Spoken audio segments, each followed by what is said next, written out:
امریکہ نے پاکستانیوں کے ویزوں میں تجدید کے لیے انٹرویو سے استثناء کی اہلیت میں توسیع کر دی۔ امریکہ کی طرف سے اہل پاکستانی شہریوں کے لیے B1 B2 سیاحتی اور کاروباری ویزے میں تجدید کے لیے انٹرویو سے استثناء کی اہلیت میں توسیع کر دی ہے۔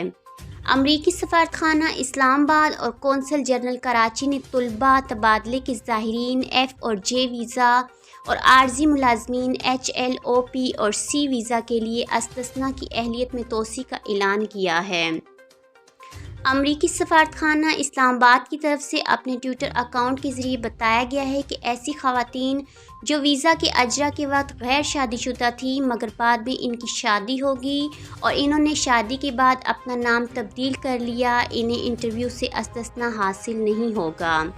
کوئی بھی ویزا ہولڈرز جو اپنے نام، تاریخ پیدائش، قومیت یا جائز پیدائش میں تبدیلی کرے گا وہ استثناء کا اہل نہیں ہوگا اور اسے انٹرویو کے لیے امریکی سفارتخانہ اسلام آباد یا کراچی قونصل خانے میں آنا پڑے گا۔